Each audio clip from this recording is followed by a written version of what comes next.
It began with videos, small, simple, human. But behind the screen, something vast was waking up. A world of information lives in our pockets. We can watch a film from the 1940s. We can learn a new skill from a stranger across the globe. We can see a concert we missed years ago. This vast ocean of content did not appear by magic. It was organized. It was catalogued. It was made searchable by a company that began with a simple idea. This is the story of how Google quietly took the world of entertainment and transformed it into the largest information engine humanity has ever known. It was a revolution that happened not with a bang, but with a click. The screen opens on a warm, sun-drenched shot of a vintage television set from the 1970s. The family gathered around it is bathed in a soft golden light, their faces reflecting the flickering screen. This image represents a time when media was a one-way street.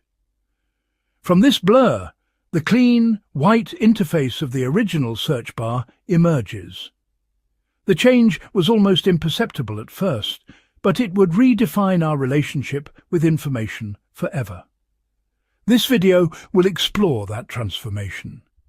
We will journey through 7 distinct scenes. Each scene will illuminate a crucial step in this process. The story of Google begins not with a grand vision for entertainment, but with an academic problem. In the mid-1990s, the internet was a chaotic, disorganized place. It was like a library with all its books thrown on the floor. Finding anything specific was a challenge. Larry Page and Sergey Brin, 2 Stanford PhD students, saw this chaos as an interesting puzzle. They wanted to create a better way to find things online. Their peer, Scott Hassan, wrote much of the original code for the early search engine prototype. Though he left before Google's founding, his work laid a technical foundation that shouldn't be overlooked. Their core idea was elegantly simple. The importance of a web page could be determined by how many other pages linked to it. They called this system page rank, like judging a book's importance by how many others cited it. A radical departure from engines that simply counted repeated words. Page and Brin's approach was about relationships and reputation, a way to measure authority in the digital chaos. They were thinking about academic papers, websites, not movie clips. The more lines that point to a dot, the larger and brighter it grows. The principles remained: research paper, news article, video, rank relevance and authority. For a time, Google was a master of text and images, but video was a different beast.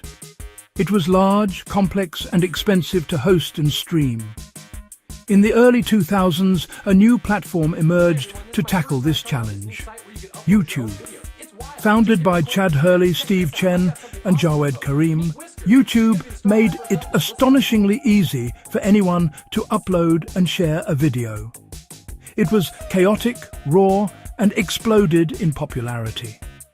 Google watched this rapid growth with great interest. Video was the next frontier of information, and YouTube was conquering it. In 2006, Google made a decision that would define online entertainment. They acquired YouTube for $1.65 billion. The price seemed astronomical. No clear profitability, legal risks. It was a massive gamble. Google bet it could solve YouTube's technical and legal problems and integrate video into its mission. Servers, bandwidth, engineering talent for billions of views. In return, a trove of human expression, ready to be catalogued, searched, monetized. The world held its breath. The marriage of Google and YouTube was not a simple affair. It immediately faced a monumental challenge: copyright law. YouTube was filled with copyrighted material. Television shows, movies, and music videos without permission. The owners of this content, large media corporations and independent artists, were not pleased. Lawsuits began to pile up. A media giant filed a billion-dollar lawsuit claiming intentional profiting from infringement. This was an existential threat. The legal battles were long and complex. Google's defense rested on the safe harbor provisions of the Digital Millennium Copyright Act, protecting platforms if they respond to takedown notices. To survive, Google had to build a system, Content ID, a digital fingerprinting service for media. Copyright owners uploaded their content to the database. The system scanned every upload for a match. On a match, they could block or allow and share in revenue. A brilliant move, turning a legal battle into a business partnership. Once Google had organized the world's videos and navigated the legal minefield, a new form of power emerged, the power of recommendation. With billions of videos available, the question was no longer, what can I find, but what should I watch next? The answer came from powerful, ever-evolving algorithms. They observe our behavior with meticulous detail.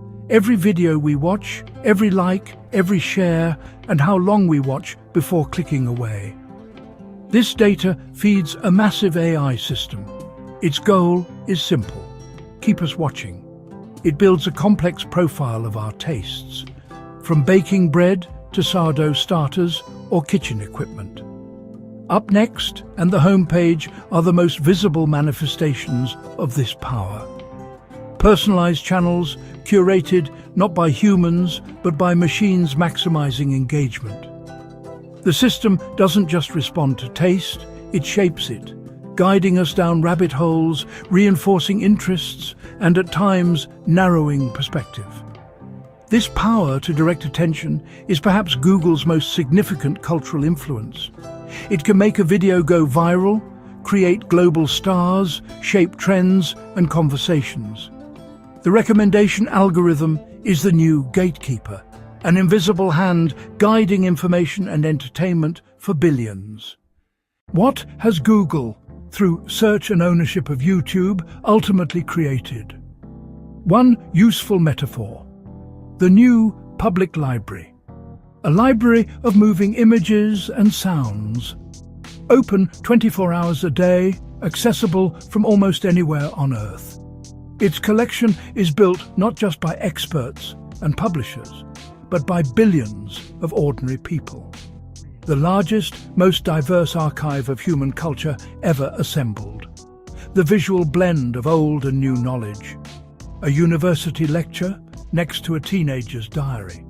A historic news broadcast next to a tutorial on a leaky faucet. A place of endless learning and endless distraction. Knowledge has been profoundly democratized. Tools for education, personal growth and self-expression, once reserved for the few. However, this library has no chief librarian. It is organized not by human wisdom, but by an algorithm driven by engagement. The loudest and most engaging are pushed to the front, regardless of accuracy. Misinformation can sit on the same digital shelf as verified fact.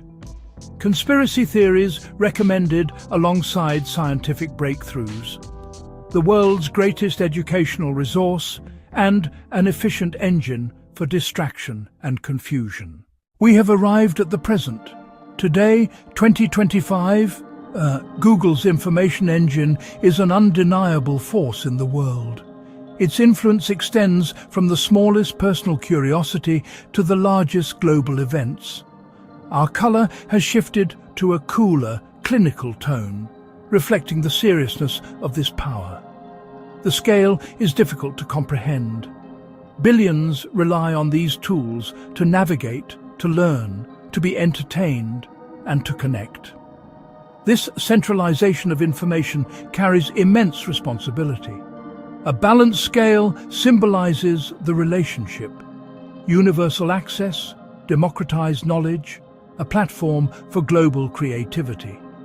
The spread of misinformation, polarization through rabbit holes, and privacy concerns. The scale tips back and forth, never quite settling. A student in Nairobi learns physics from a video. A small business in Brazil reaches a global market through search. An activist in a repressive regime shares information with the world. But a teenager can be caught in cycles of negative content, or a community divided by algorithmically amplified conspiracy theories. The journey from a simple search box to a global information engine was a quiet one. It happened incrementally, with each new feature, each acquisition, and each line of code. Google did not set out to control entertainment, it set out to organize information. In the 21st century, our entertainment became a primary form of information. The line between them has blurred into non-existence.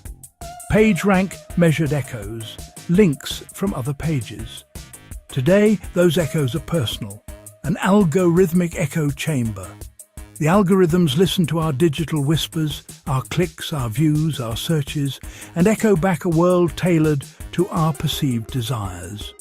Comfortable and engaging, yet potentially isolating, shaping what we see and what we believe. The warm glow of the TV replaced by the cool personal light of the smartphone. We've moved from a shared passive culture to an individual interactive one. Freedom and access, yet new vulnerabilities. We must be critical, question recommendations, and seek broader perspectives. The story isn't over. As AI advances and integrates deeper, questions of power, responsibility, ethics, and control grow more urgent. The world Google has helped build is one of immense complexity and opportunity. Understanding the forces that shape our digital lives is no longer optional. It is essential. Subscribe. I focus on providing valuable, practical, and interesting information that can improve people's lives.